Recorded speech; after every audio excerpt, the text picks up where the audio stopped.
Hey y'all, welcome to the T-Work podcast, hosted by Grant Banco and me, Adam Morrow. From entrepreneurs and athletes to the rat racers of corporate America and those who refuse to be put in a box, we want to share their stories and understand how they ended up where they are. Success and development come in many shapes and sizes. We want to hear about it all. So grab a drink and pull up a seat. Let's spill some tea and get to Welcome back to the T Work podcast. Today we have Brenden Curcio. He's the CEO of ShortStaff, which is a hospitality connection app similar to Uber's business model. I'll let him dive more into the details of that company, but to give some more background on Brenden, he was my high school baseball coach. He actually played baseball at Stetson as an outfielder and then worked in the finance industry right after college down in Venice, Florida, and did some VC work. And that's how he initially got involved with ShortStaff as an investor. And then as he built rapport with the company, he started getting more and more involved in the company and took his CEO position and is with the company still today. So, Brenden, thank you for joining us today. I'll pass it over to you just to give some more background about yourself and your experience. Yeah, no, thank you both for having me on. An honor to be here. Um, yeah, I think my background in baseball was I played it, I loved it. I'm gonna clarify my time at Stetson was I really wanted to play at Stetson. I was there for a year and decided I'm never gonna make it much farther than this. So I enjoyed, 3.5 good years of college life, like many of you. Um, but missed the game a bunch when I got out in '94. And an opportunity came up in Sarasota, actually at Cardinal Mooney. So I coached there for 3 years. And when my high school coach at Venice, Larry Sandberg, retired, Craig kind of gave me the wink of saying, "Hey, I think I'm going to get this. Would you be willing to come down to your real home and coach?" So that was in '99 was my first year. So I was blessed to be there almost 25 years. I gave it up when my daughter got to high school as a soccer player, which I also played in high school. And now I coach high school girls soccer and this will be my 4th year doing that. So it's been Is your fun. daughter still in high school? She's a senior this year. She's my last one. The other two, I successfully navigated the high school waters, and my oldest is trying to be a commercial pilot, and my middle one's done with her AA and applied to several 4-year schools to finish up. Very So cool. pretty And cool. this isn't the path we normally go down, but how is coaching your kids? Coaching my kids was always good. It never really bothered me. If anybody bothered me, it was my son, just because dads and sons can butt heads, as you probably both know. But all in all, it was good. I mean, we had a ton of great guys that I've coached with. Obviously, Grant, you know how good and how big that universe is down there. So I didn't have to have a lot of interaction with him. I let the other guys deal with him, and we've done it really. I mean, we've had several coaches' kids roll through there. Joe's going to get a grandson to roll through there, which is going to be really interesting. Yeah, Um, that's crazy.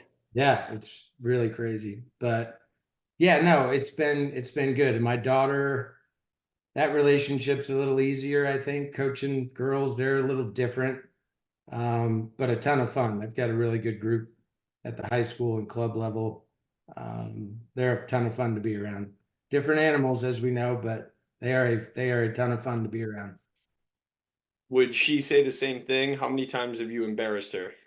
Yeah, she probably would say the same thing. I try to stay out of her hair too. She works hard. She's a self-motivated young lady, so I don't have to push or pry on her too much. She does a really good job, and I would hope she would say the same thing. She let me keep doing it since she was a freshman, so every once in a while I'll throw I think I'm going to take the year. You guys are good. I got it on its track. What do you mean? You're just going to leave me and not coach my final year? So no, it's been fun. It's been great to have that extra time with my kids as they're busier than anything during these short 4 years, and it's good time together. And I didn't realize that you were at Cardinal Mooney first. Yeah. Did I guess I'll take it back because we've had other guests that got into coaching their sports and they didn't realize that they wanted to coach. Did you always know that you wanted to coach? Yeah, I really missed the game, and I think more importantly, I missed the camaraderie of being around a team, and that was something for me that it was. If I wasn't doing that, would be a hole. I have great friend groups and guys from college and my home, here in Venice, and it's great, but I miss the competitive juices that flow when you're in a team environment in a sport, and the camaraderie. That was the hardest part of not coaching baseball. Was that was it was it was tough initially because we've all been coaching together for 20 plus years. We're like family. I mean, we knew what the other one was thinking or doing before they did. So it was a that's the part I think that I missed enough that I definitely knew I wanted to coach. It's had its years where maybe it wasn't the greatest group or we just dealt with issues or problems, but I wouldn't trade it. I mean, and I'm still doing it.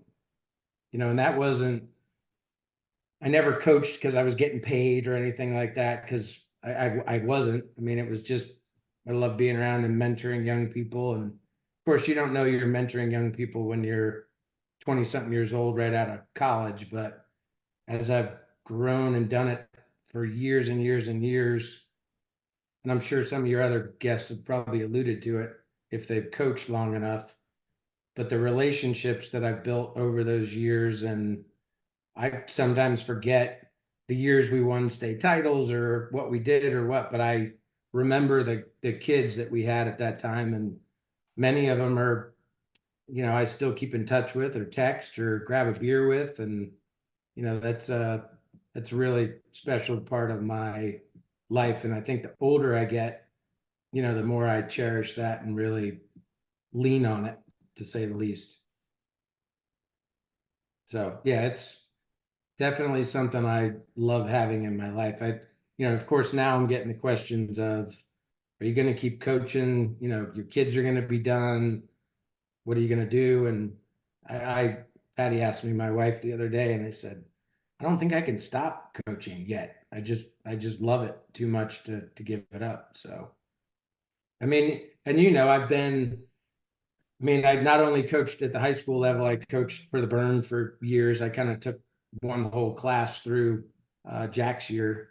So, I've got a handful of guys that have played in the College World Series, and my wife and I have always gone out to see those guys. We just went this past year. So, that's been a ton of fun. And those guys are so beyond appreciative of the fact that some guy that coached me several years back would make the effort to come out and support me and, take me to dinner or what have you. It's been really cool.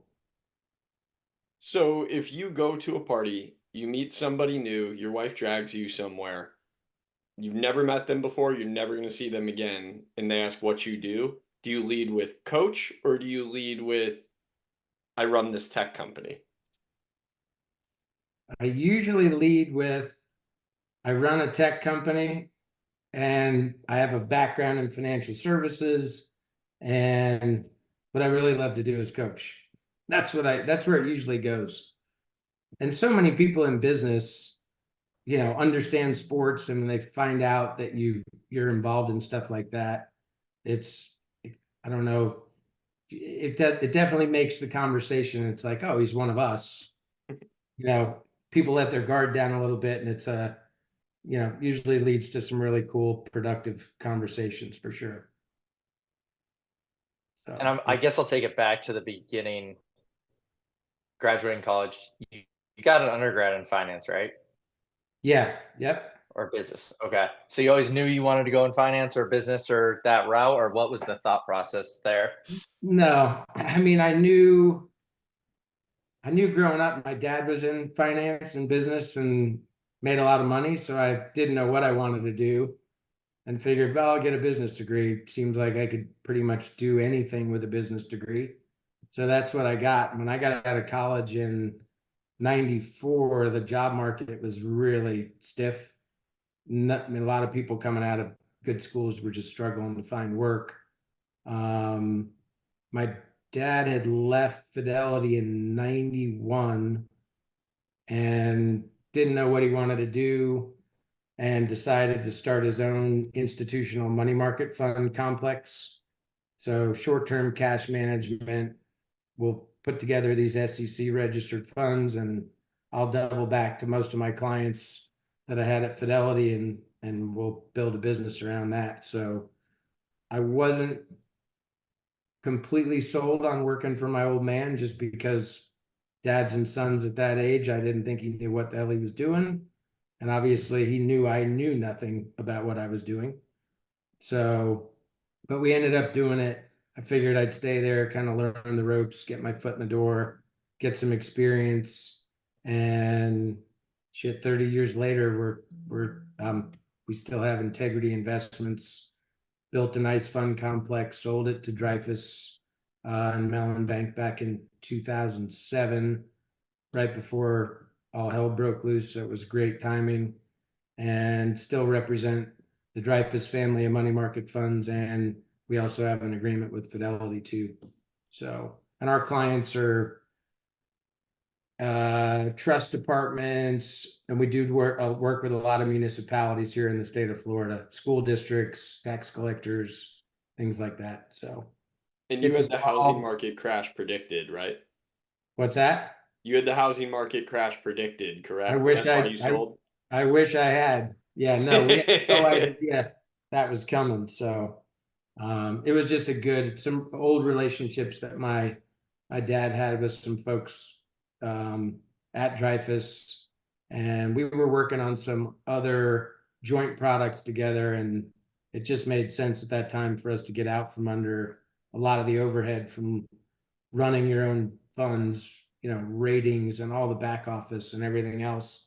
We subbed it out, but it was expensive when you're living between the wall and the wallpaper, so to speak. So timing was good. It's been a great relationship, like I said, and we just kind of soldiered on as a team of two. And I'm happy that I've had 30 years of getting to you know sit there and chew the fat with my dad for hours on end. So really Do you cool. guys do you guys still go into this? Or are you guys remote? How's that working nowadays? No, we still go I'm still in the office, whether I'm, 95% of my day is short staff, but I still, do stuff with integrity and help him, and he's still involved.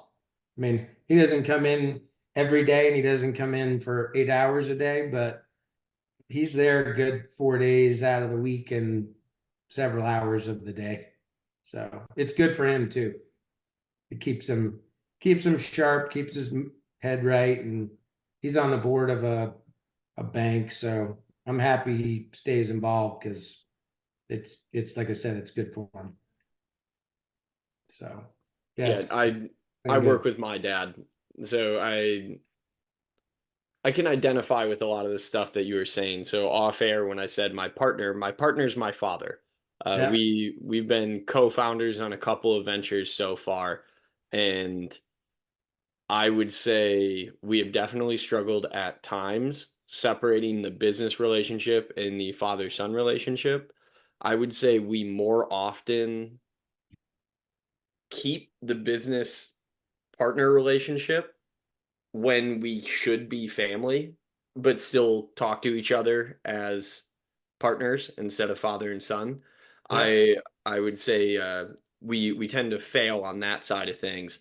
But yeah, it's funny to hear from you. It's good to hear from you that you've been able to do that together for this long, because my father and I think we started working together in 2016. So we are 8 years into it now, as yeah, opposed to whatever number you threw on yeah, it since you yeah. started back It's in it's yeah, it's 95. 30 years for us. So and Yeah. you will, at least I think you will find, just because I did too, as I'm getting, 30 years together, I'm in my early 50s, and My dad's going to be, let's see, he's 77. So as I know his clock is ticking faster, I cherish the fact that, like I said, we've gotten to just do a lot of the things we've gotten to do. And I've quite honestly gotten to spend more time with my dad than I would have ever dreamed I could spend with him.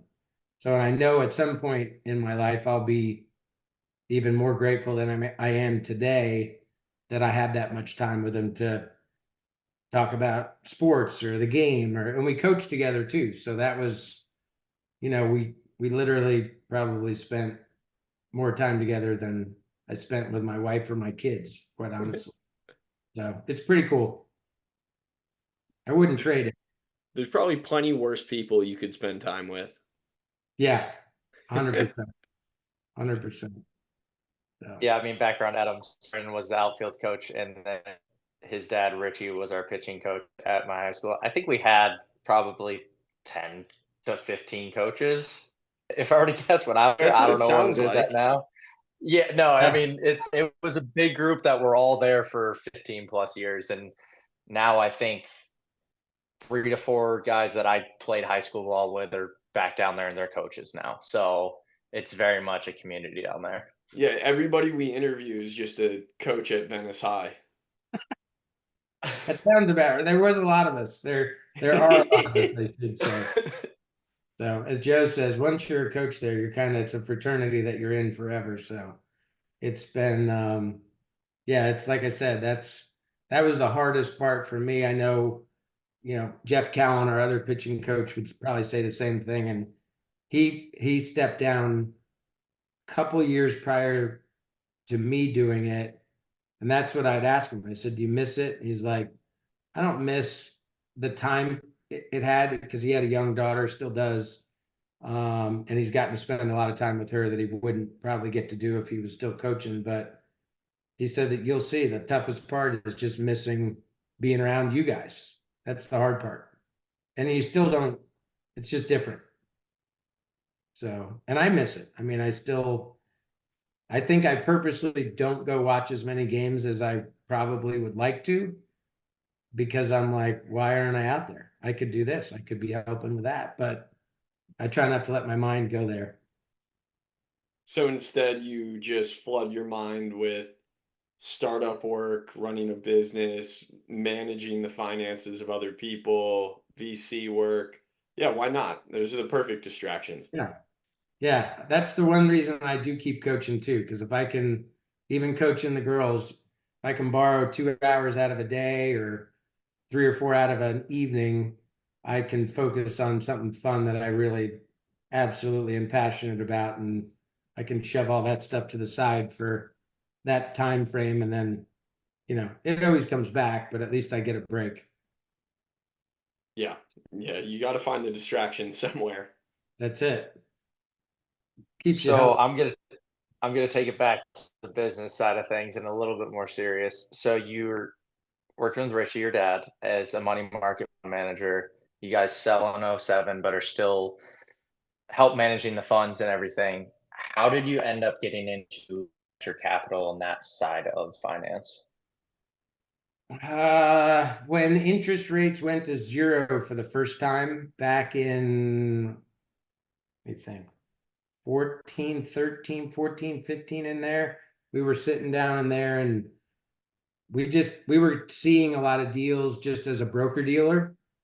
And we really never managed the funds. We subbed all that stuff out. We really, sales and marketing is really what we, almost like a third party advisor. So um, purely relationship business, and that's how we've always done it. But we had some time on our hands. We had a little bit of capital, and some friends of ours were kind of tiptoeing in the angel side of the world. And like I said, we were seeing a lot of deals come across our desk just as a broker dealer. There were a lot of companies trying to raise money, and 99 of them were something I would never touch or didn't know enough about to touch. But every once in a while, we'd come across an interesting concept. And I think, the more I look at how we've dibbled and dabbed in that, you're as much betting on that human being as you are on any idea or concept, you know. And I think I'd be surprised if somebody who's been somewhat successful in that arena would tell you otherwise. The people really matter, I think, in those early stages. Um, you know, and some of them have worked out and some of them haven't. I mean, and that's that game. And like I said, we've very, very small players in a lot of those deals. Some of them, like I said, done really well, and some of them, you know, we lost it.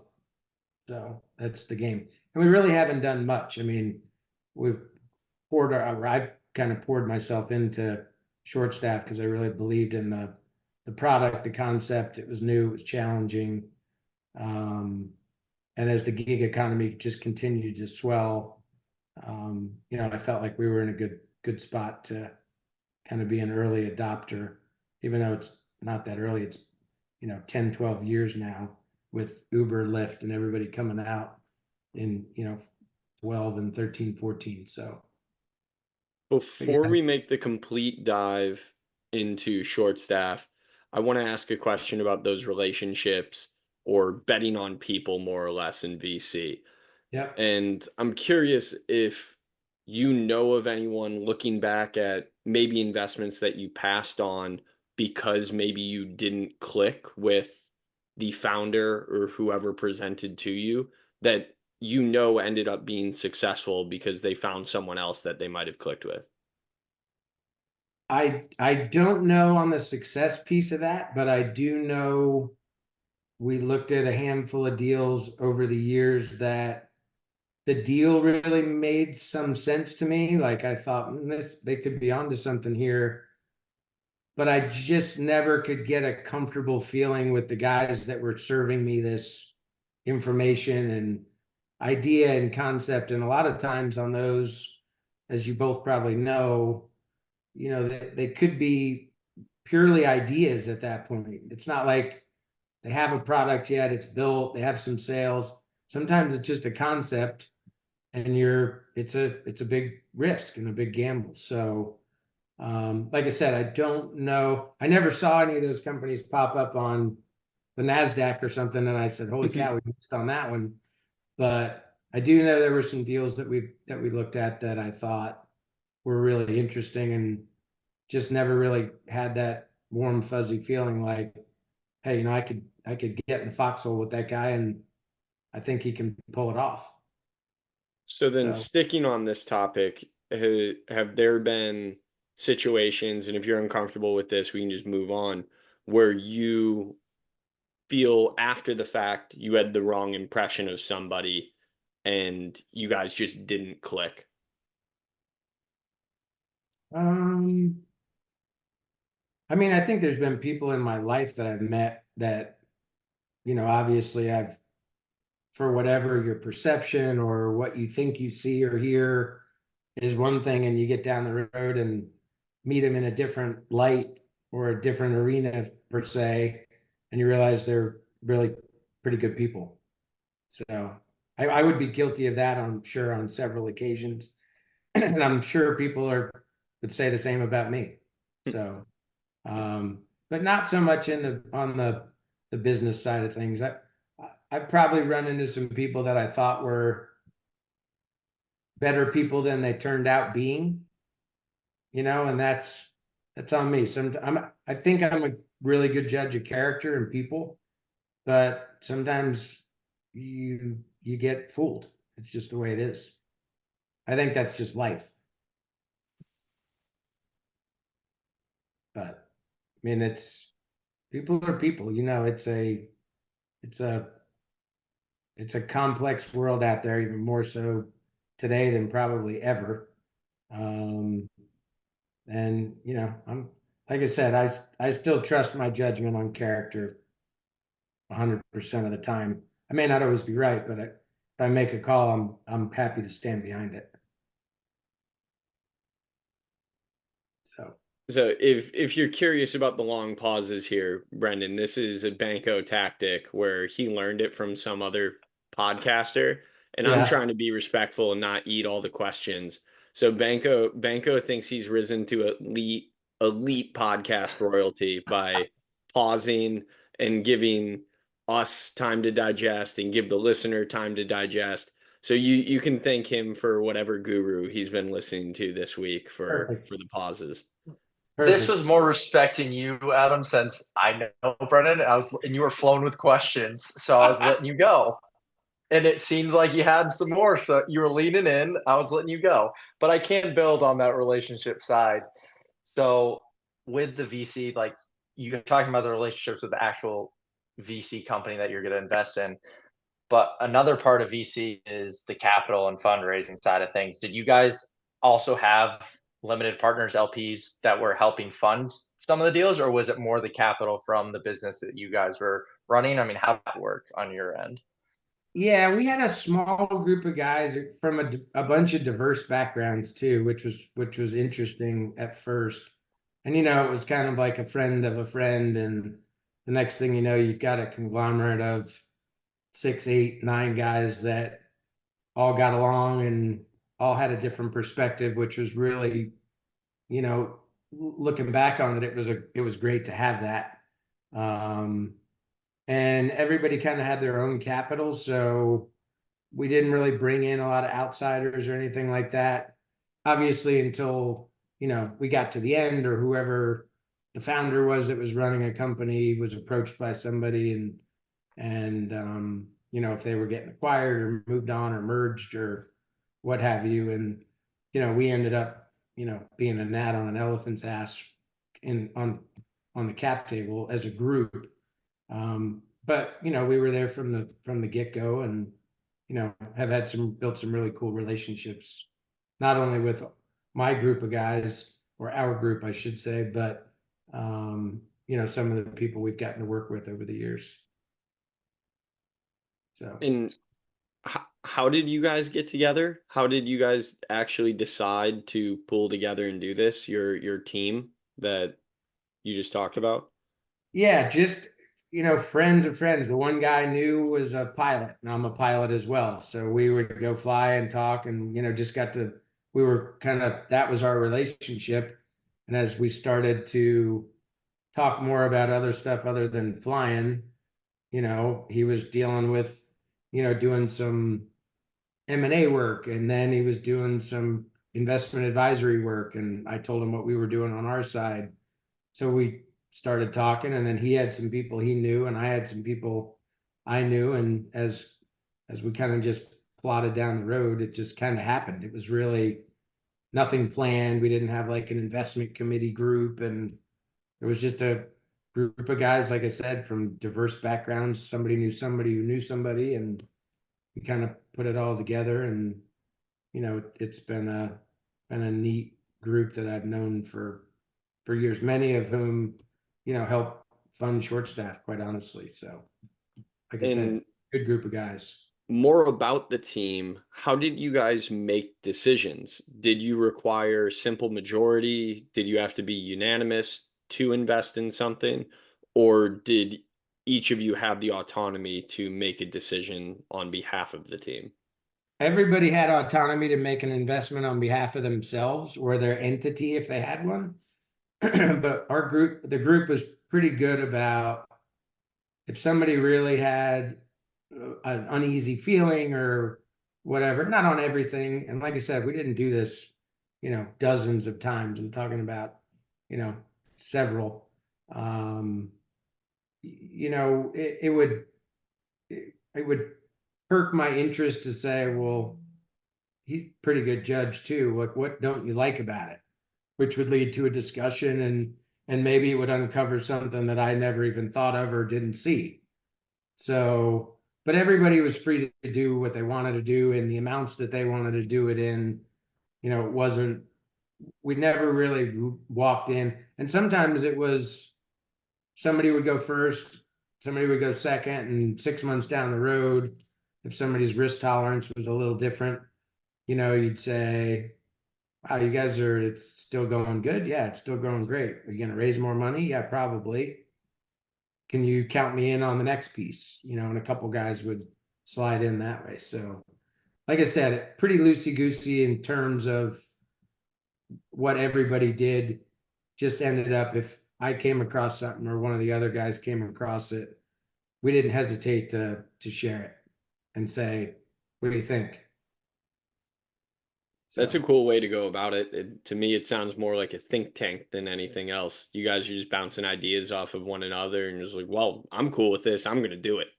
yeah, and that's really what it was. And there's plenty of deals we didn't do that they did, and vice versa that I did and they didn't do. So, and nobody, you know, some of them win, some of them lose. It doesn't. Nobody's like, I told you so. So it's just a That was gonna be the yeah, question. yeah. Now everybody's, you know, professional in that regard, and like I said, they all have their own money, and everybody makes their own choices. There's no, hey, you got to do this. And like I said, a lot of them have been good people to be around in the sense of being from different industry. Not all of them. A lot of them have financial service background, but have run companies, have run or managed at the public entities and things like that. So their knowledge base and expertise sometimes is far and above what mine is. And they're just good guys to know, and I can call them about other things, and just they're good sounding boards for sure. Yeah, no, I am, Adam. Don't worry. I saw you were pausing there. Um, Good job sliding in that you were a pilot there, though. I totally forgot to mention that at the beginning, so I appreciate you sliding that you are a pilot in there just casually. Coach, pilot, and CEO, venture capitalist. Pretty good I wouldn't resume say there. use venture capitalist too liberally. I'm not a venture capitalist. I'm a I mean, just it's on your LinkedIn. It's on your LinkedIn. all right. I guess that's probably a down that I had to pick, so I picked it.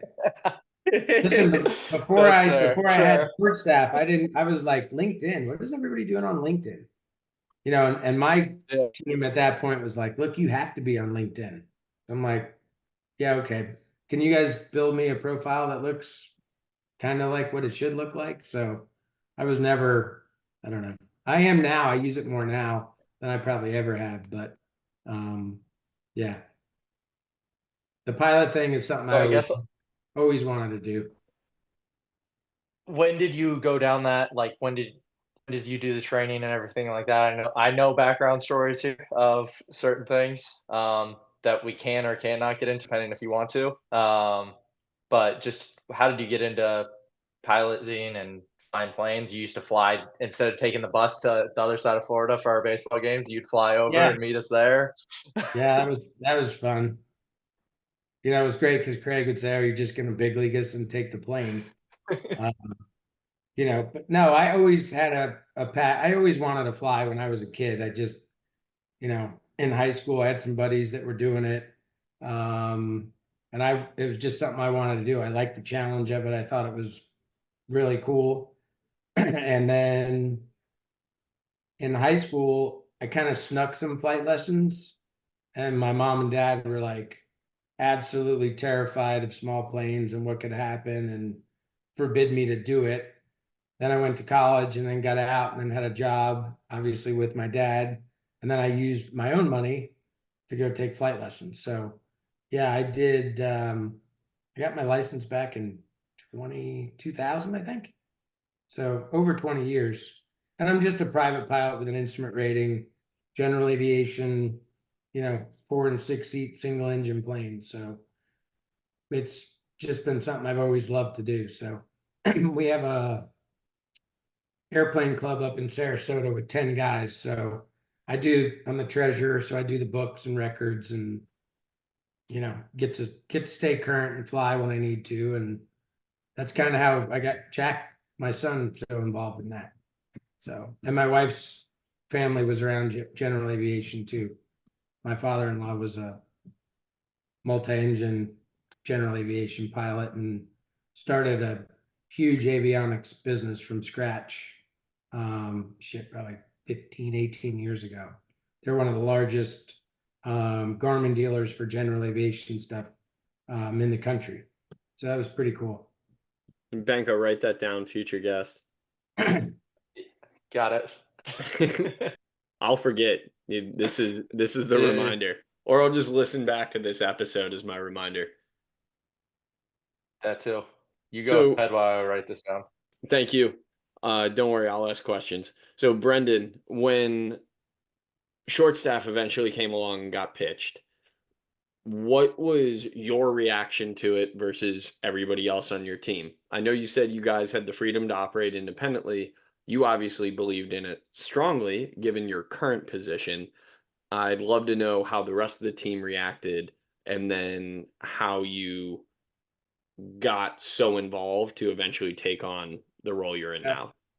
So short staff was a little different in the sense of one of the guys who's probably spearheaded more of the deals than anybody, just because of his personality and his circle of influence, a little different than mine.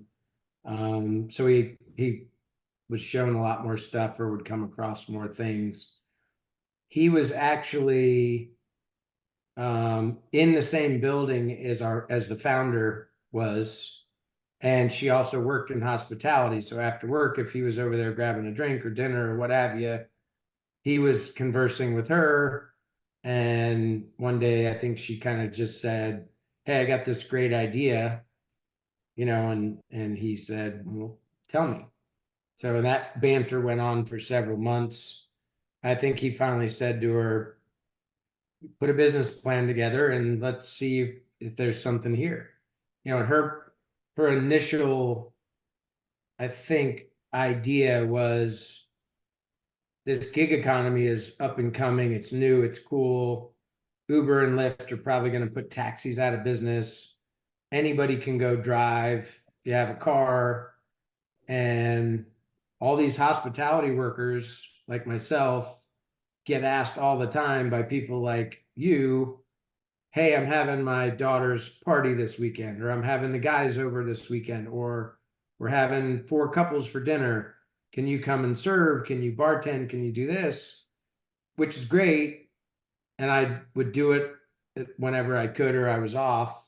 But there was no really formal way to do it like there was an app for Uber or whatnot. So that was kind of the initial, early idea and concept behind it, was give hospitalities the opportunity to go work private and corporate type events, through an app with some technology that would be easy to do, and they could see multiple opportunities and things like that. So I would say short staff for sure was one of those instances where Christina, our founder, came down and pitched just my dad and I. It was just the two of us. And the gentleman who kind of introduced us to her didn't give me any premise as to what it was. He just said, "I'm sending her down there, give her an hour, tell me what you think." And she is a hard charging, very confident, and she just had her stuff together. And she walked out of there, and I looked at my dad and I'm like, "What do you think about that?" And he's like, "Sounds like a really amazing idea." And I said, "Yeah, I think so too." So that started the dialogue, and you know several meetings, and several months later, we kind of brought a handful more people in that we knew. um, One individual still owns a pretty large tech company. And he jumped in and provided us some early stage tech resources, in lieu of some stock. So, which is really huge, obviously, when these things are getting off the ground. And it was just good. But that was definitely one. And Christina she was great. I mean, she was a huge evangelist, still does, still helps, still tries to, if I need her, I call her. Um, the business just got big on the business side of things, I think. So, which is not unheard of for young people when you're thrown into, you got to handle HR, you got to still develop an app or a product, you've got to manage, a million things. You just wear a lot of hats. Um, so I got involved because I had some bandwidth at Integrity with my dad, just more flexibility than probably some of the other guys. And I really just jumped in to try to mentor her, which we did. And as things just kind of continued to progress down the road, there was just a lot of work that had to be done to get it on the right path and try to get it to the point where it is today. And it still needs more. I mean, it's a capital hungry business to say the least, until you can hit that inflection point. But that's kind of how I ended up there. I never would have dreamed that I would. When I first jumped in, I was just doing business stuff that I've always done. You know, making sure the capital structure was right, making sure the corporate structure was best for growth and scalability, and just really coaching is what I was doing, which was something I think I'm pretty good at, and it's just leading people. So I really enjoyed it. Never thought I would be doing it full time when I jumped in, and it just really kind of evolved into that more than anything. So hired our CTO, kind of really put together what turned out to be a really good nucleus of people. And um, it's like I said, anything, and you guys know because you've done it, the trials and tribulations when you look at a scope of work over 6 months is one thing compared to 5-6 years. So, and you, even when think you're beating your head against the wall and you take a minute to reflect back on, we really have done a lot of stuff here when you can look back a little farther and take a deep breath and say, because some days you feel like you're a failure. You just do. But when you really look at the whole body of work, you realize you've done a lot, built a lot. There's a lot here. There's a lot involved, and you gotta take those wins too. Yeah, the bird's eye view is huge. And Yeah, I struggle with that mightily. I'm sure that's exactly what you deal with on a daily basis. When you're in the shit, it's hard not to realize that everything is a lot better. Things are great. You've grown something. You have something magical you can call back on. And I know we talked about it offline. It's me explaining what I do to you made me realize how far we've come from yeah, bringing up the story about Kevin Guthrie yeah, and yeah. where we started in the conversations that we were trying to have versus where we are now. And I thought you brought some neat insight to that, where it is important to step back. It is important to understand how far you've come, what you've built. Yes, there's always going to be more to do. Logging off is tough when you run your own business, Hmm. but sometimes the best thing you can do is log off, sit back, and reflect on what you've previously done. Yeah, no doubt. And I think the industry drives a lot of that log off or log out or check your brain time you get. I mean, for us being in hospitality and tech in the same breath, you know, tech has a great way of having a hiccup at, 5 o'clock on a Saturday afternoon on a holiday, right? So that's probably the toughest thing for me sometimes is it's not like 5 days a week, the market's closed, whatever. I get my Saturday, Sunday, or I get the holidays, or hospitality never stops, right? I mean, it's constant. Um, and apps, as you know, they're like living, breathing organisms that always need something. You know, Apple or Google will give you their lovely operating system updates annually, plus all the other stuff along the way, and you're always fiddling with something. So, I mean, like I said, fortunately, I'm blessed. I have a great team. I can go coach for a little bit or jump in an airplane and go fly to really clear my head because that probably focus there. I don't have a phone, I don't have anything, or jump on a boat and get offshore where I have no cell service for a day. And those guys will cover it and take care of it. And that's really important. I think, Adam, to your point, you don't realize how badly sometimes you need it until you do it, and then you come back and you're like, wow, I really needed that afternoon or that day or whatever, because you do get caught up in it because it's yours. I mean, you're you live it and breathe it probably too much. Yeah, two things to that. One, that personal escape for me right now is golf. So when I play golf, I'm a no phone. I like golfing by myself. Phone goes in the bag. It's on do not disturb. I don't touch it. And it's my personal escape. For you, lucky enough, you can actually escape service getting up in the sky or going offshore. Not something I have the luxury of, or truthfully, I'm fearful when it comes to flying. I fly constantly for work, but I remain fearful, so I'm working through that. But then on the other side of things, it also speaks to, as you mentioned, the team that you have and being able to step away and trust that things are getting going to get done is massive. So Yeah. I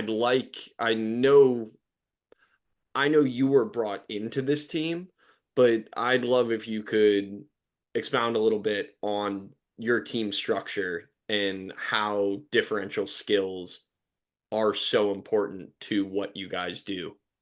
Yeah. I mean, the people that were there when I jumped in were guy and a gal, great kids, somewhat just out of high school, had MBAs, hard charging, open, one kind of more marketing, one probably a little bit more operational, salesy, customer servicey, for lack of a better description.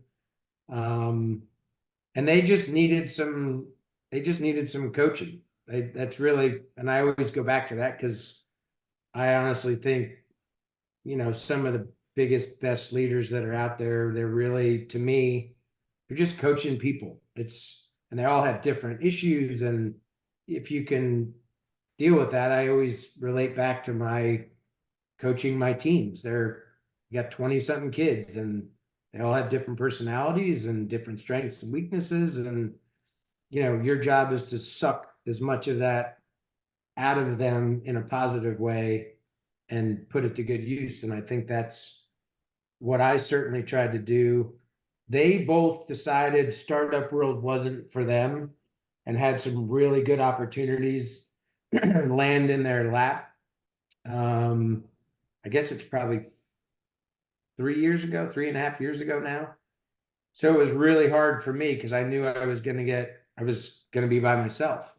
Now I got to go try to find these people that, Adam, to your point, I could go coach or go do my thing, and they had it. I mean, I knew they had my back and they could handle it.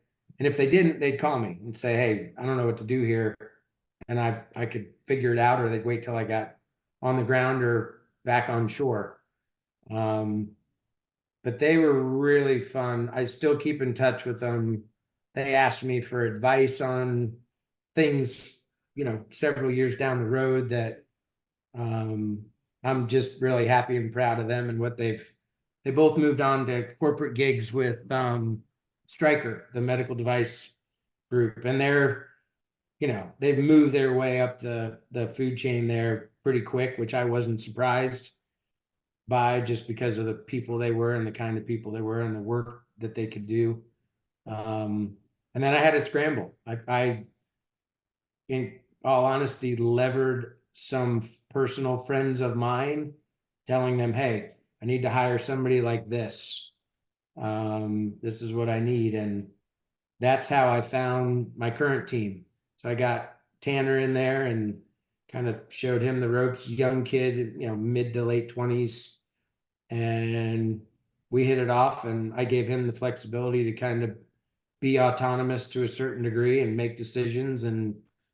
Um, and then when we were starting to grow, we needed to add a second one. And I went to him and said, "You got anybody in your circle of influence that how we run things, what's required, it's not a 9 to 5, you know, clock in, clock out kind of gig. So that takes this special kind of person to be willing to do that too, because it's hard. Um, and that found me my second guy who's been with me now 14 months, I think, and he fit right in too, and he's remote, so but it works out great. I'm a firm believer of hire good people, trust them, entrust them to do the work they need to do, and I'm good. If it's getting done and everything's working the way it should, everything's going to be good. So it's been more family-ish than it is. I don't have 50 people, although if I had 50 people, I would hope I could create a culture where 50 people would feel like it's family. Yeah, work's got to get done. It's not always going to be great. You're not always going to get along with everybody on the team, but in the end, we're family. We're going to lock arms and we're going to go that way and hopefully get to the finish line. So, but it's been fun. It's also tough. I mean, like I said, it's sometimes they're tough conversations. People make mistakes, things happen. And in startup world, it's really tough when things are really tight. And if they're working somewhere else, they probably advance faster, get paid more faster, and they just don't have it. So it takes a special kind of person, I think, to trust me and me to trust them that, hey, I'm going to sacrifice a little bit here, but hopefully I'm going to catch it on the backside. But there's no guarantee. And that's tough because they're investing a lot of time and energy into something that, might make it or it might not. So big responsibility, but it's so far worked out in our favor. I could go two different routes with this, but I'll stick with this topic. Brenden, you grew up in Venice, went to Stetson, then came back to Venice, worked with your dad, basically. You brought up how you found these people through relationships that you built. Not having the exposure to corporate America or other jobs or other areas of living or anything like that, how did you go about building these long-term relationships with people so that you had those? I mean, I'm not saying to just use it as research, they were friends, but how did you build those relationships with people in the industry and outside the industry? A handful of them came through relationships that I had just from business through integrity and things like that. Just guys I respected in business that bounced around, went on to do different things, and were good sounding boards. Or if I called and said, hey, I'm trying to figure out how to do this. Do you know anybody? Hey, let me make a phone call, make an intro to, Joe Smith. But a lot of stuff that and I'm really fortunate and blessed that I've been able to do it. I have still a really sizable friend group from growing up, from grade school all the way through high school that all went off and did various different things. So I've leveraged some of those relationships when I've needed particular things. And then college is the same way. I mean, I still have a group of guys that I went to school with that, we have a text thread that's, 9 or 10 guys that, sometimes it's like 2 hours long. My wife will say, you're worse than a girl. What are you possibly talking about? And sometimes it's nothing more than dumb shit we did in college or important stuff about whatever's going on in the world. So, but those guys have groups of friends now. It's kind of like that geometric thing. I mean, if you continue to keep kind of your nucleus of people, whether they come from different walks, that just opened up so many doors for me. And quite honestly, sports have opened up a ton, and coaching, and guys like yourself moving on into different avenues of the world and doing the things you're doing. So I've met a lot of cool people along the way, and I've always tried to be a really good friend to people and or acquaintance. I mean, I have a lot of people that are really, really good friends that I know if I was really in deep shit, I can pick up the phone and call them. And I might not have talked to them in 6, 8, 10 months, but I know they'd be there. So I think those things are really important. And my dad always kind of hammered that into us as kids, your relationships and your word are going to buy you and get you far more than anything else in this world. And I truly believe that. You treat people right, they're going to treat you right too. Really important. And I've In tried to ter- instill that in my kids. They're, you know, all the little things that I used to think were whatever, shake somebody's hand, shake it firm, and look them in the eye.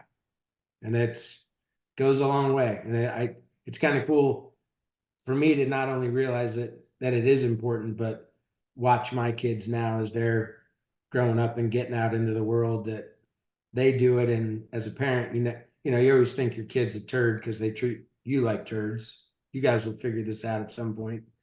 Um, but to hear from people in the community or whatever they're involved with, what a great young person this is, and you guys should be really proud. It's pretty rewarding because you don't always know if you're getting it right, but you hope you are. in terms of team creation, sticking to that theme, Yep. is is there a hire that you have made to this point in any of the ventures that you've taken on where you intentionally hired somebody that thinks differently, more so than looking to fit a very specific need, more to try to bring someone in to buck the system or challenge your thoughts, maybe someone with a different line of experience, just so you have a new perspective coming in? Our teams, at least at short staff, because that's the only thing I can really relate it to. Integrity, we never really had to. We had, at one point, I don't know, 5 or 6 people, but they were all friendlies and close.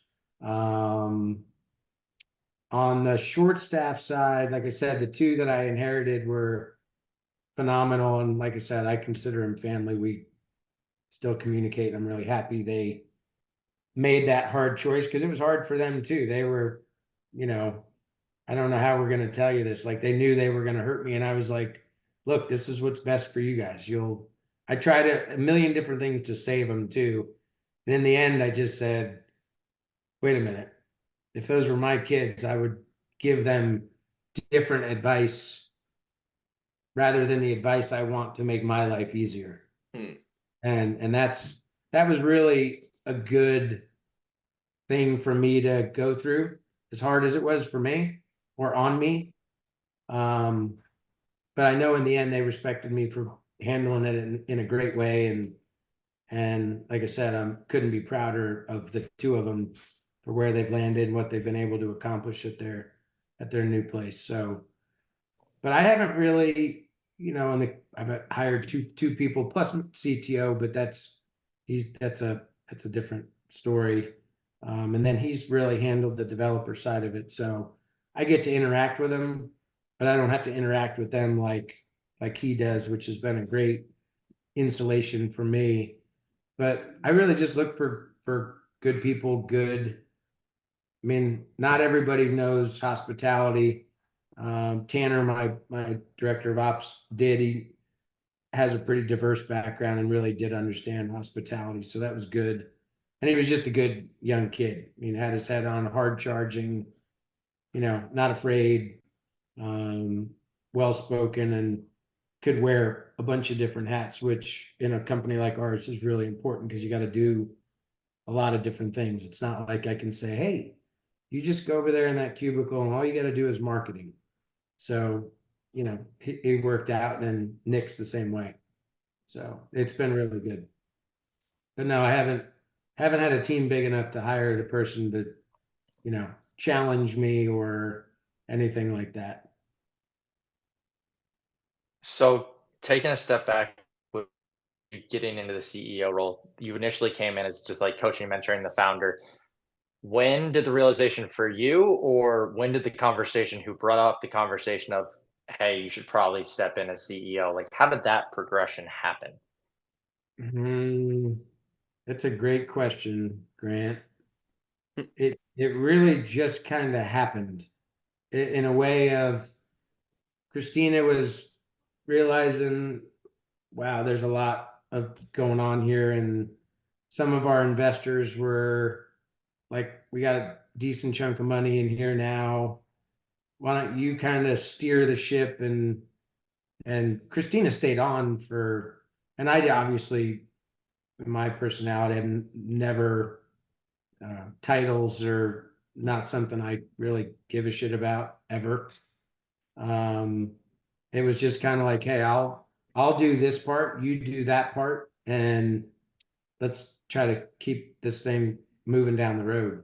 That's really what happened.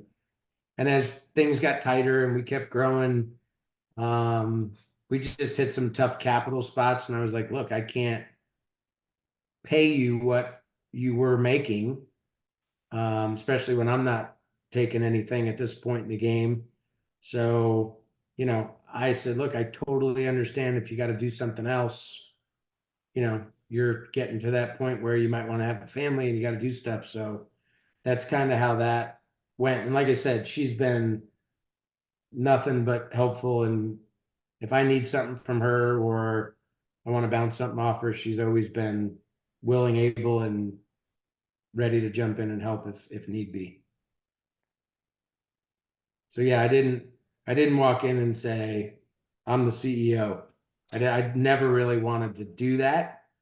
It just kind of morphed into what I was doing, and I'm the kind of personality, I think if I'm going to get in and do it, I'm going to do it right and try to do it. Plus, we had a substantial amount of money invested, and I didn't want to lose it, so we kind of did what we had to do, and it just morphed into where I am today.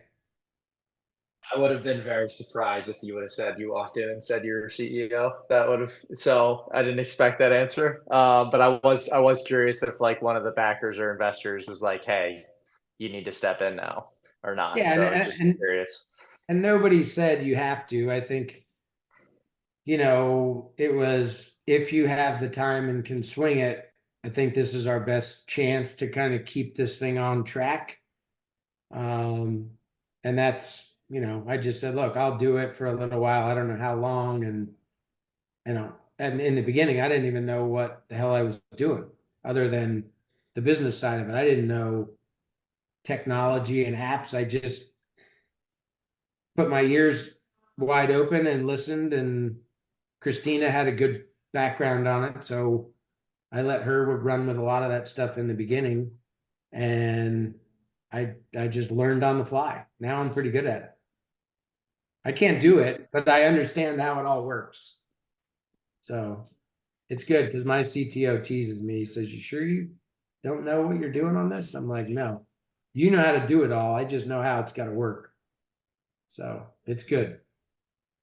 Do you think CEO will be a long-term role for you with short staff, or do you think in a perfect world you can bring someone else on and you could go back to more advisory or maybe take on another role where you can maintain creative problem solving or specific projects?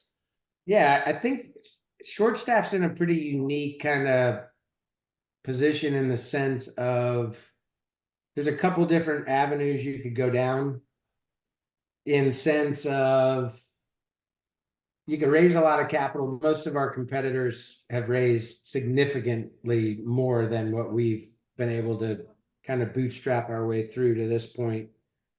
And build an infrastructure of sales and marketing and kind of go that route. It's a arduous process and extremely capital intensive, as you could probably imagine.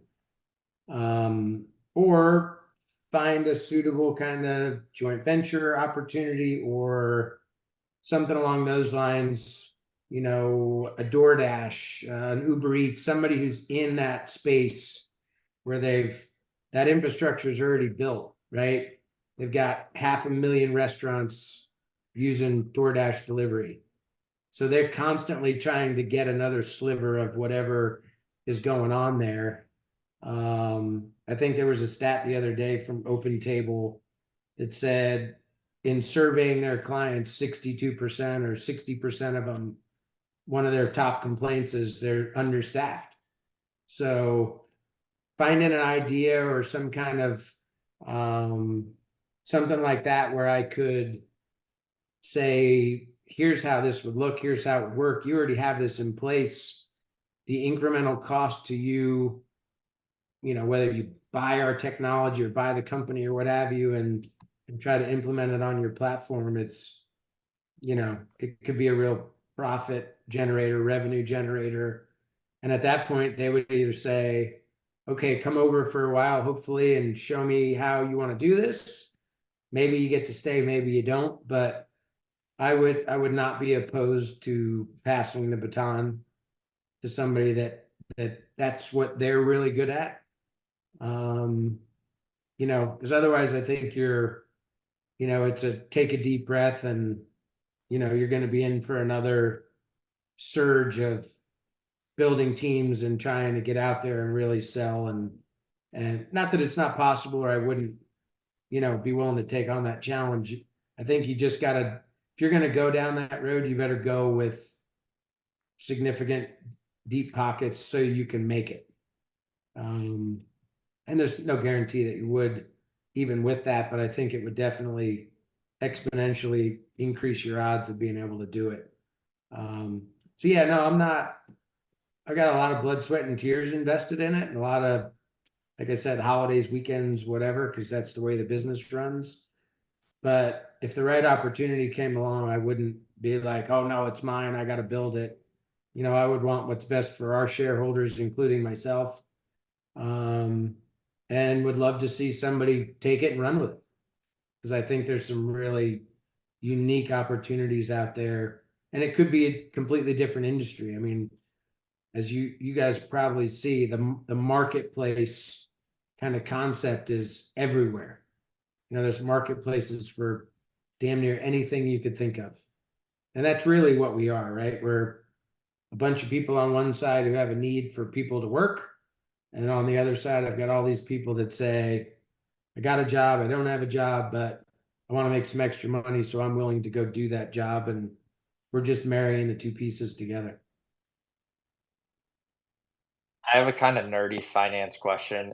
Do you see any correlation with the unemployment data ticking up or down and the amount of users on workers available using your app?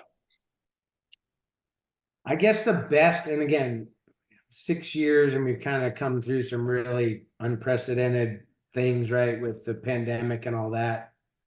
But I will say, coming out of the pandemic when people were really struggling, which is why we kind of made the commercial pivot to like a commercial model of, if you want to mom and pop it, which is originally what it was designed to do, it's a lot of mom and pops for one, but mom and pops only have one birthday or one anniversary. So the shift from that user, right? If you want to talk about a high value client per se, not that they're not all high value, but they're going to use you 3 times a year. But if I can find a catering company or a restaurant or a hotel or a resort, that guy needs help every day, or at least he needs it in the busy season, or the sports bar really needs it during football season, but they really only need it Friday, Saturday, and Sunday.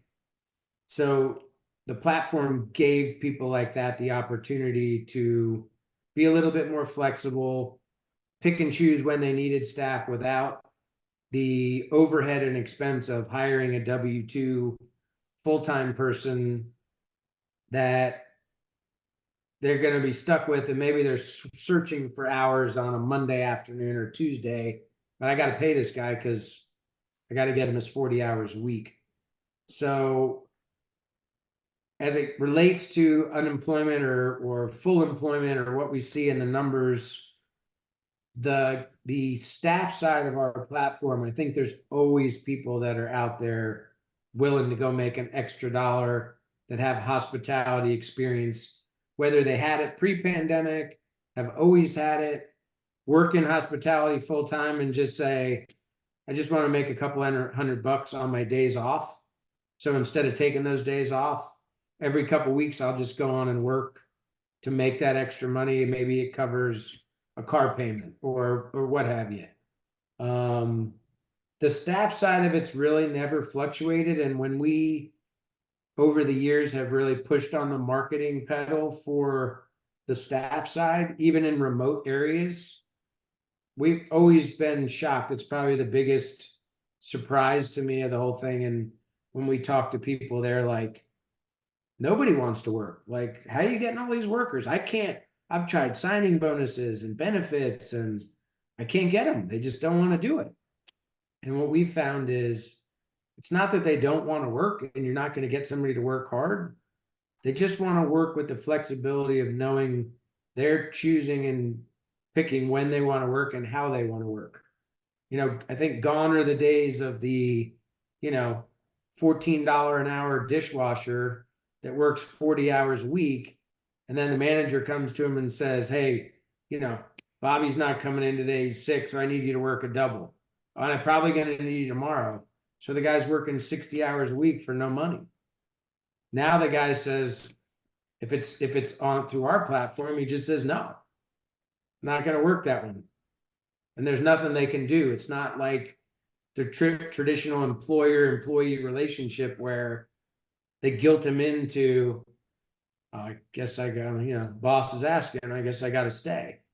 So, with that said, a lot of our regular users, what really ends up happening is they get a nucleus of people that they get used to and comfortable working at the establishment. And it's like having your own portable staff pool that they can pick and choose when they want to work. They know what's expected. They know how they should look. They know the clientele. And it really, the education piece of what we have and how this has all kind of transpired over the years, not just for me, even for my competitors, has been a process in and of itself, because I think hospitality in general is so old school, pound your fist. This is how we do it. We'll always get people. And the pandemic really, ripped open a huge hole in the bow of the boat that said, it's different this time. And I really think it was, because people had to figure out how to put food on the table when restaurants were closed, and they figured it out. And now they know, I don't mind working in hospitality, but I want to do it on my terms. So it's been a pretty neat thing to kind of watch the evolution of how that's kind of transpired. Banco, you say that was That makes a nerdy. lot of I sense. actually really like that question. Well, I mean, I was kind of looking for an edge. Like I'd call you up, be like, "All right, what do you got for unemployment numbers? If your numbers are up, I can make some trades here." Yeah. Yeah. No, But obviously that's not going to work out. no, but I do get the question, because a lot of people ask if they're, thinking about it, an investment or what have you, they'll ask, well, what happens if the economy kind of takes a dump and, people have less money to go out and eat and they have this and they have that, that probably hurts you guys, right? It may, to a degree, because maybe it's not as busy, but I think, at least I'd like to believe, the hospitality industry got a little smarter through the pandemic, in the sense of, if you put a lot of overhead on it on the staffing side, and that horse is out of the barn, right? You're not, dishwashers used to making 16, 17, $18 an hour. You ain't going to go back to making 12.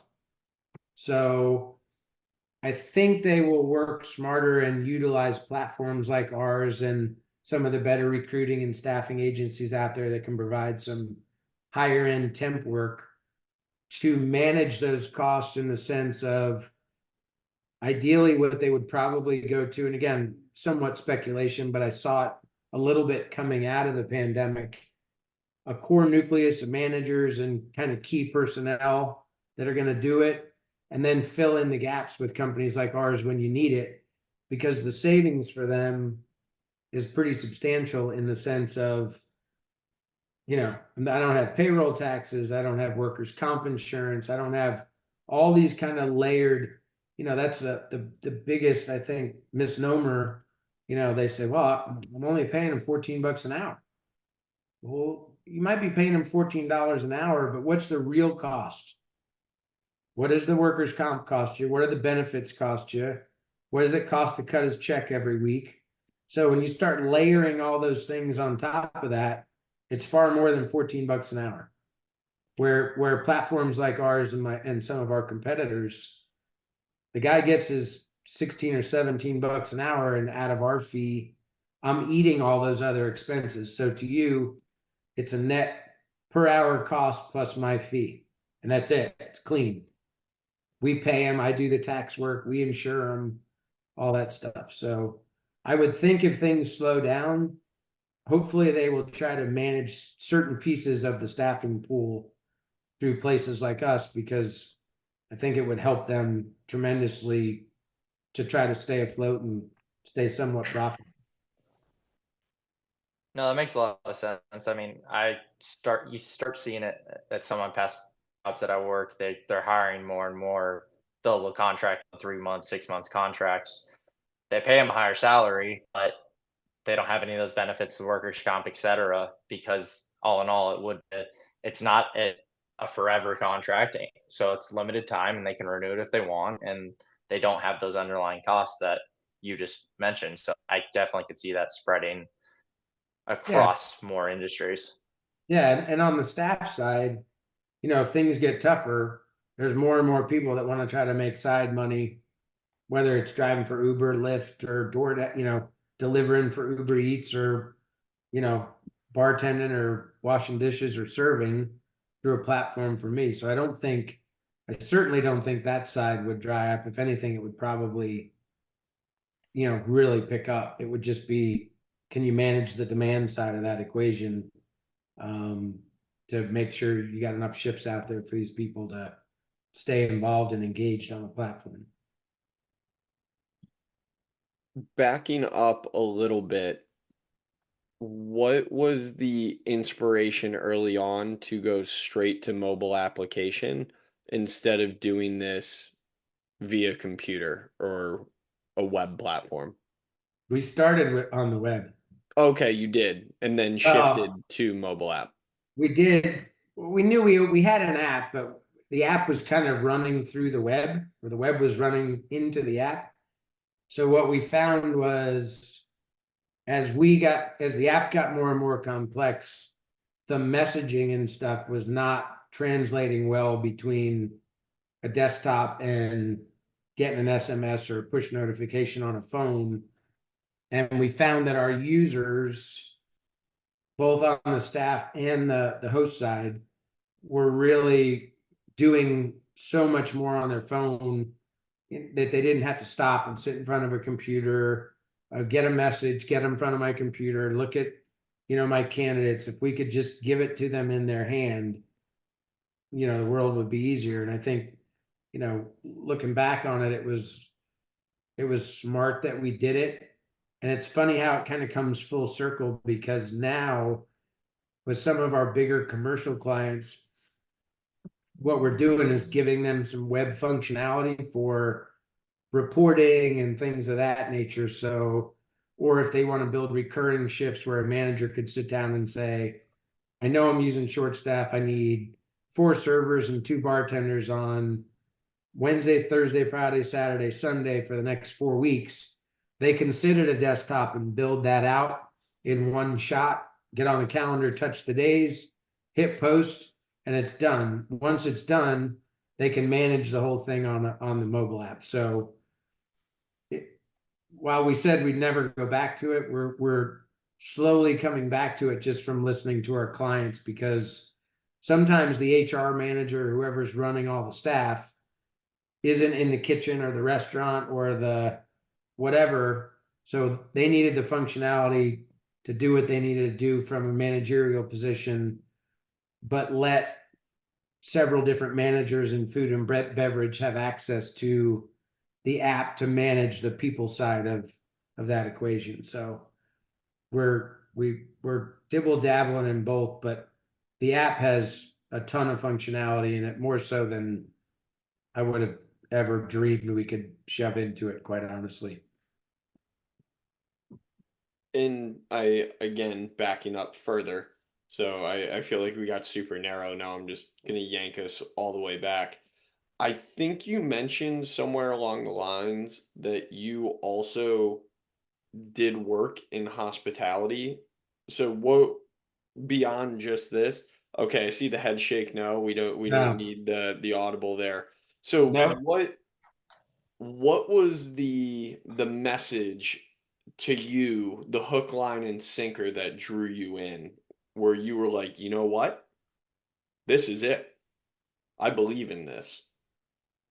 I think when I kind of got in and really, I mean, Christina did a great job of, like I said, she good salesperson, but really articulated the idea well. And I knew from my own experience with knowing a bartender at a restaurant where we would say, "Hey, could you, you know, bartend a Christmas Eve party?" Or, that they were approached by regulars or what have you to do certain things. So I knew the concept was there. What really intrigued me was what was going on with Uber and Lyft, which is really kind of one of the, I guess, in my mind, because I didn't really pay attention much prior to that, one of the real first marketplaces, right?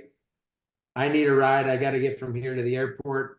And hey, there's this guy on the other end of a phone who got an alert that says Brenden needs to go from Venice to Sarasota Airport. I'll drive him. How much is it gonna, and we can see that and make it happen. So the marketplace side of it, I think, is what really intrigued me. And then as I really dug into it, I realized the real mothership is all this other stuff. And then the pandemic hit, and I had a good sense, obviously it wasn't positive, but I thought if we continue to close hospitality, these people are going to go somewhere else. It's a transient workforce. They're going to figure out a way how to live, and they may not come back to hospitality, or they may come back to it, but they may not come back to it where when they got their, severed from the restaurant they were at, or the hotel or the resort. So I knew at least I had a good sense that there would be a good opportunity there, and knew that side would really be, if we were gonna grow it to a point where we can keep it rolling, that you would have to have, because it's a volume business, right? I mean, it's all shift counts. How many shifts and how many people can you send out there, on a daily basis to get that thing to start to really hockey stick up? So there was no real epiphany moment other than figuring that piece out, that we really needed to make that pivot and build the app with a little bit more functionality that user would be very appreciative of. So we did a good job of really listening and not talking as much, and let them tell us what feature sets they wanted and things like that. So if you could go back and talk to yourself 8 years ago in 2016 when you got pitched this idea originally, what advice or what would you want yourself to know now, what you know now? I would have told myself to take as much capital up front as I could have taken. I think that was, if I made a mistake, it was that. It was trying to protect shareholder equity and not get diluted and all that crap. And I just didn't realize or fully, I think, appreciate how much capital goes into these type of operations when it comes to technology and overhead, and how big do you really need to grow the team. And so we did it the hard way. And I think and Grant, because you've been in the business long enough now, I mean, they were giving out money to people that had no revenue, and a 3-page deck, because money was flying around like, drunken sailors were throwing it at people, right? And I was just like, nah, we're good. I think we got enough to get to this point. And, if I've made a mistake, it was probably that. I should have, like a lot of my competitors have raised, you know, tens of millions of dollars. We've raised two over that span. So it's been tough, really tough, but that would be, if I could redo something, that's what I would redo. I would have just taken whatever was thrown my way. Just to give yourself the longer runway so you could make the decisions and not have to penny pinch. Be Yep. Yeah. Yeah, because I would have been able to build out a sales group, even if it was, in a small kind of regional, to really stimulate the sales side of the process, which could have then fed, basically fed and funded another area. It just, when you're really pinching it, and that what the tech side of these things cost, not cheap, and we've done that pretty economically. Um, yeah, it would have been nice to run this and not have the day-to-day pressure of watching the balance with such a hawkeye. Not that we would piss it away and spend it on dumb stuff, but to have the freedom to do a few more things that we've probably passed up on due to those restraints, I would definitely have raised more money sooner, It'll creep up on you fast. Uh, There's no question about that. really fast.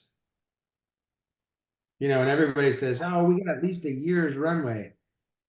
Well, you guys know, because you're getting older. The older you get, the faster things run, and a year is like a nanosecond, or at least it feels. yeah, no, I think that's a good perspective. Like, and this is an extreme example, but I mean, back in the early 2000s when Amazon was building up and not cap, they were taking any money they possibly could, and Bezos only owns 9% of the company, but 9% of $3 trillion, not that bad of a case. So No, that's that's that's kind of a that's good perspective to have. yeah, and that's my dad says it all the time. You want to own 100% of nothing or 10% of something. It's true. It's very true. Yeah, well, I know we've been at this for a while. Brendan, any closing thoughts you want to hit us with? I know we could continue for a while on this, but you've been gracious to sit with us this long. Is there Yeah, any no, this is wisdom you can impart on the listeners? no, I think, I'm, don't be afraid of a challenge. I mean, even when it's something you may not have ever done, or you know, I think that's a big one. This was one of those moments for me, and kind of late or later in my career, right? Wasn't something I ever would have said, "Hey, I think I'm going to go out and start a hospitality staffing tech company." Would have never in a million years, but it worked out the way it worked out, and it's been a good ride. And I would say, treat people the way you want to be treated, and treat your people good. And relationships matter. I mean, as big as our business is, I think we still do a really good job because we still have a human touch. If somebody calls with an issue for us, I take the call, or somebody on my team takes it, and we're a human being, not somebody in another country or a bot that's working through it. And people, I think, as fast paced as our society's become and reliant on tech and AI and all the things that are out there, if you got to get something done or something needs to be fixed, man, it's nice to talk to a human being on the other end of the phone that actually cares. And I think that's important, and probably lacking in corporate America today, in a lot of different industry and arenas, probably a lot by necessity. But I know there are a handful of places out there where I'm still shocked. Like, that was a really good experience, and I didn't expect it to be. So customer service still matters. 100%. Thank you for that. Banco, you got anything before we hop off?